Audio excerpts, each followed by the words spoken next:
ప్రస్తుతం మహబూబ్నగర్ జిల్లాకు సంబంధించి మనతో పాటు విద్యార్థి సంఘం నాయకుడు రవీందర్ ఉన్నారు. మాట్లాడదాం. అసలు ఈ నిరసన కార్యక్రమం దేని గురించి అన్న? ఈ ఆదివాసీ సోదరులు ఎవరైతే దుష్ప్రచారాన్ని పూనుకున్నారో ఈ లంబాడి వాళ్ళని ఇష్టజాబులకి వెళ్ళి తీసేయాలి, వీరు ఇతర రాష్ట్రాలకి వెళ్ళి వచ్చిరు, వీరు వలసవాదులు, వీళ్ళు దొంగలు లంగాలని చెప్పేసి ఈ యొక్క రూమర్స్ ని ఖండిస్తూ ఈ యొక్క నిరాహార దీక్ష చేయడం జరిగింది. వీళ్ళు గతంలో ఇట్లే చేసిరు, వీళ్ళకి వేరే పనిపాటు ఉండదు, న్యాయబద్ధంగా పోరాడారు. వీళ్ళు 2016లో ఈ యొక్క హైకోర్టులో కేసు వేయడం జరిగింది. వీళ్ళు హైకోర్టులో కేసు వేసిన తర్వాత ఆ యొక్క హైకోర్టు 2024 డిసెంబర్ నెలలో ఆ కేసును కొట్టివేసింది. మీరు ఏదైతే తీసుకొచ్చిన కేసు వేసిరో అది తప్పుడు, అది సరైనది కాదని చెప్పేసి ఆ కేసును కొట్టేయడం తర్వాత మళ్ళీ 2025లో మళ్ళీ సుప్రీంకోర్టుకి ఆశ్రయించడం జరిగింది. సుప్రీంకోర్టుకి ఆశ్రయించిన తర్వాత ఏం జరిగింది? మళ్ళీ సుప్రీంకోర్టు రాష్ట్ర ప్రభుత్వానికి, కేంద్ర ప్రభుత్వానికి దీనిపైన ఒక నిర్దేశిత ఇవ్వండి, ఒక నివేదిక ఇవ్వండి అని చెప్పేసి కోరడం జరిగింది. కోరిన తర్వాత ఈ యొక్క ఏదో లంబాడీ జాతి ఎస్టీలలో చొరబడ్డారు, అడ్డుదారణ వచ్చి ఎట్లా సాధ్యమవుతుంది? ప్రపంచ మేధావి బాబాసాహెబ్ అంబేద్కర్ ఆ వ్యక్తి రచించిన భారత రాజ్యాంగాన్ని అవమానిస్తున్నారు ఈ యొక్క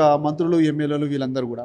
ముందుగా వీళ్ళకి చిత్తశుద్ధి ఉండాలి. వీళ్ళ రాజకీయ పబ్బం గడుపుకోవడానికి, వీళ్ళ మనుగడ కొనసాగించడానికి ఈ యొక్క అంశాన్ని ముందరికి తీసుకొచ్చి, గతంలో ఇట్లే 2016 నుంచి తీసుకొచ్చి ఒక అతను ఎమ్మెల్యే అయ్యిండు, ఇంకో అతనేమో ఎంపీ అయ్యారు. వాళ్ళు ఇదే అంశాన్ని తీసుకొస్తే మళ్ళా వాళ్ళ యొక్క ఓట్ బ్యాంక్ పెంచుకోవడం కొరకు, వాళ్ళ యొక్క హక్కుల అధికారులకు మేము కొట్లాడుతున్నామని చెప్పేసి వీళ్ళు లంగలు దొంగలని చెప్పేసి మా మీద బురద జల్లే ప్రయత్నం చేస్తున్నారు. ఇది సరైనది కాదు. ఒక తెగను కలపాలన్నా, ఒక జాతిని కలపాలన్నా భారత రాజ్యాంగంలో ఆ యొక్క సంస్కృతి, సాంప్రదాయాలు, తర్వాత వేషధారణ, తర్వాత ఆ యొక్క నివసించే ప్రదేశం కానీ ఇవన్నీ ఒక 5 లక్షణాలతో కూడుకున్నది. ఆ ప్రకృతి ఆరాధించే దైవం కానీ ఇవన్నీ ఉంటాయి. ఇవన్నీ ఉంటేనే ఒక తెగను కలపడం జరిగింది. అట్లా 1976లో ఒక పార్లమెంట్లో ఆమోదించిన తర్వాత, రాష్ట్రపతి గజిట్ పొందిన తర్వాత మమ్మల్ని ఎస్టీ జాబితాలో చేర్చబడిరు.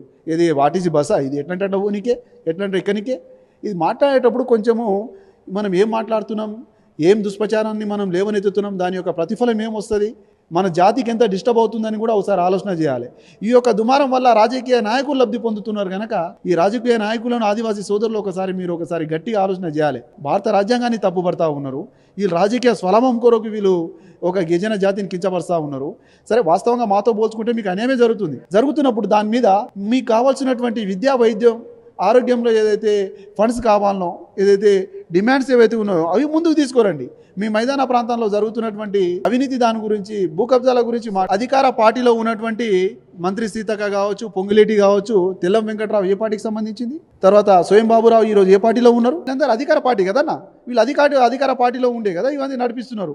అధికార పార్టీకి తెలియకుండా ఇవన్నీ చేస్తారా? ఇరు యొక్క ఆదివాసీ లంబాడీల మధ్య చిచ్చు, యొక్క కులాల మధ్య చిచ్చు పెట్టున్నప్పుడు అది రేపటి నాడు ఎంత విధ్వాసానికి గురి కావచ్చు. లేదా ప్రాణ నష్టం జరిగినా, లేదా దాడులు జరిగినా, లాండ్ ఆర్డర్ ఇబ్బంది అయినా కూడా అది బాధ్యత ఎవరు వహిస్తారు? ఇదంతా అధికార పార్టీ ప్రోద్బలంతోనే జరుగుతుంది. నేను చెప్తున్నా, క్రమశిక్షణ కమిటీ ఏం చేస్తుంది? ఇది 2 తెగల మీద గొడవలు పెడతా ఉన్నది. క్రమశిక్షణ కమిటీ ఏం చేస్తుంది? క్రమశిక్షణ కమిటీ మాట్లాడాలి కదా. ఒకడు మాట్లాడతాడు, వాడు మా తల్లుల గురించి అడ్డం వచ్చినట్టు మాట్లాడతారు. పందులను కన్నట్టుగా అన్నారు, 70 మందిని కంటారా, లంబాడి ఆడవాళ్ళు అది ఇది మాట్లాడతారు. అరే ఏం మాట్లాడుతావు భయ్? నువ్వు ఇంతకు అన్నం తింటున్నావా, గడ్డి తింటున్నావా? అసలు ఒక జాతిలో ఉన్నటువంటి ఒక లంబాడి మహిళల పట్ల ఆ రకంగా మాట్లాడితే, నీ ఇంట్లో కూడా ఆడవాళ్ళు ఉన్నారు కదా, నువ్వు ఒక తల్లి గర్భంకెళ్ళి వచ్చినావు కదా, ఎందుకు అంత నీచంగా మాట్లాడుతున్నావు? ఏం చదువుకున్నావు నువ్వు? ఇంతకు నువ్వు ఇట్లా మాట్లాడడం కరెక్ట్ కాదు. మేము కూడా మాట్లాడగలుగుతాం, మేము కూడా నీకన్నా ఎక్కువ మాట్లాడగలుగుతాం. నీ కుటుంబంలో ఉన్నటువంటి ప్రతి ఒక్కరిని క్షుణ్ణంగా పేరు తీసి కూడా మాట్లాడగలుగుతాం. కానీ అది సబబు కాదు, అది కరెక్ట్ కాదు. నైతిక విలువలు నువ్వు మర్చిండొచ్చు కాక, కానీ మాకు నైతిక విలువలు ఉన్నాయి. మా యొక్క బంజారా జాతి, లంబాడీ జాతి శివలాల్ వారసులుగా మేము ఎలా మాట్లాడాలి, ఎలా జీవించాలి, ఎలా ముందుకు వెళ్ళాలని మాకు కార్యాచరణ ఉన్నది. మేము చేసుకుంటూ పోతాం. కానీ మళ్ళీ సుప్రీంకోర్టులో కూడా వీళ్ళకి మళ్ళీ అదే, ఏదైతే హైకోర్టులో ఏ తీర్పు అయితే వచ్చిందో సుప్రీంకోర్టులో కూడా అదే తీర్పు వస్తుంది అన్న, 100%. దాంట్లో ఎలాంటి డౌట్ లేదు. ఎందుకంటే వారు చేసేదే తప్పు కదా. చివరిగా ప్రభుత్వానికి కానీ ఇక్కడ ఉన్నటువంటి గిరిజన ప్రజలకు ఏం చెప్పబోతున్నారు? నేను ఈ యొక్క మహబూబ్నగర్ జిల్లాలో రేపు 26 తారీఖున నిర్వహించే నిరసన దీక్ష కార్యక్రమానికి మా గిరిజన మేధావులు, తర్వాత యువకులు, వివిధ సేవాలాల్ సేన కావచ్చు, గోర్ సిగ్వాడి కావచ్చు, గిరిజన సేవా సంఘంలో ఉన్నటువంటి అన్ని వింగులకు, ఉద్యోగ సంఘాలకు కానీ, యువజన సంఘాలకు కానీ ప్రతి ఒక్కరికి రిక్వెస్ట్ చేస్తూ ఉన్నా, మన జాతి ఐక్యతను మనం చాటుకోకపోతే, మన జను సమూహాన్ని మనం చాటుకోకపోతే, ఈ ప్రభుత్వం ఏదైతే కుట్రపూరిత నిర్ణయాలు తీసుకున్నదో దాన్ని మనం తిప్పికొట్టకపోతే మన జాతికి నష్టం జరిగే ప్రమాదం ఉన్నది. వాళ్ళు ఒక నిజాన్ని కూడా 10 మంది అబద్ధం అంటే అది అబద్ధం అనుకుంటారు. మళ్ళీ బయటికి వెళ్ళేటప్పుడు వీళ్ళు లంగలు దొంగలు అని చెప్పే మాట నిజమయ్యే అవకాశం ఉంటుంది. కాబట్టి ఏదైతే దుష్ప్రచారాన్ని మనం ఖండించకపోతే ఈ గవర్నమెంట్ కూడా, ఈ యొక్క ప్రభుత్వాన్ని, రాష్ట్ర ప్రభుత్వాన్ని రిక్వెస్ట్ చేస్తూ ఉన్నాం, మా మీద ఇలాంటి అలిగేషన్ పెట్టిరు. 119 స్థానాల్లో 40 స్థానాలు పైగా మేము ఓట్లేస్తేనే మీ 40 స్థానాలు గెలిచినాయి. 40 స్థానాలు ఎందుకు గెలిచినాయంటే అన్న నేను చెప్తా, లంబాడి ఓట్లు అధికంగా ఏదైతే ఓట్స్ ఉన్నాయో అసెంబ్లీ స్థానాల్లో మొత్తం కూడా ఎమ్మెల్యేలు వచ్చిరు. ఈ మాట నేనో మీరో చెప్పింది కాదు, సీఎం రేవంత్ రెడ్డి గారే చెప్పారు. ఆయన మాట ఆయన సర్వే అబద్ధమవుతుందన్న.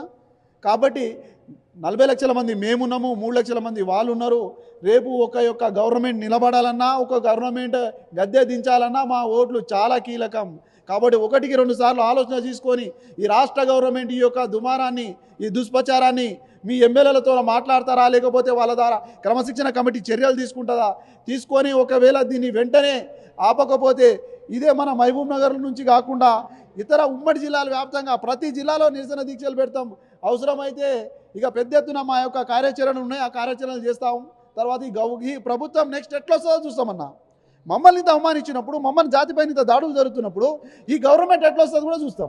గత గవర్నమెంట్ అట్లే చేసింది, ఈరోజు ఏం చేసినాం, గద్దె దించి పక్కన కూర్చోబెట్టినాం. ఈ గవర్నమెంట్ అట్లే చేస్తే రానున్న రోజులో ఖచ్చితంగా చెప్తాం, బుద్ధి చెప్తాం.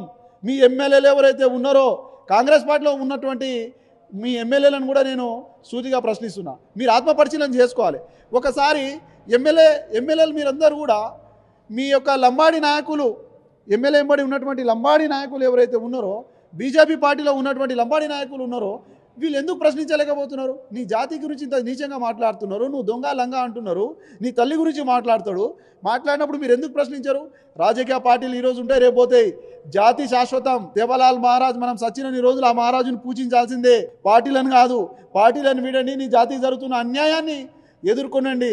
కాబట్టి మా Congress party, BJP party, BRS పార్టీలో ఉన్నటువంటి మా లంబాడి సోదరులను పిలిపిస్తా ఉన్నా, మీరు జాతి జరుగుతున్న అన్యాయాన్ని మీరు ఖండించాల్సిన బాధ్యత మీకున్నది. ప్రతిపక్ష నాయకులుగా ఉండి బీఆర్ఎస్ కావచ్చు, బీజేపీ కావచ్చు, ఈ పార్టీలు ఏం చేస్తూ ఉన్నాయి? లంబాడి ఓట్లు అవసరం ఉంటాయి, మరి లంబాడి జరుగుతున్నప్పుడు ఖండించాల్సిన బాధ్యత ఉంది కదా. దయచేసి మీరు మా లంబాడి ప్రజలందరినీ కూడా రిక్వెస్ట్ చేస్తున్నా, 26 తారీఖు నిర్వహించే కార్యక్రమాన్ని మీరందరూ కూడా పెద్ద ఎత్తున హాజరై మన సమిష్టిని ఒకసారి ముందుకు తీసుకెళ్లాలని చెప్పేసి కోరుతా ఉన్నా.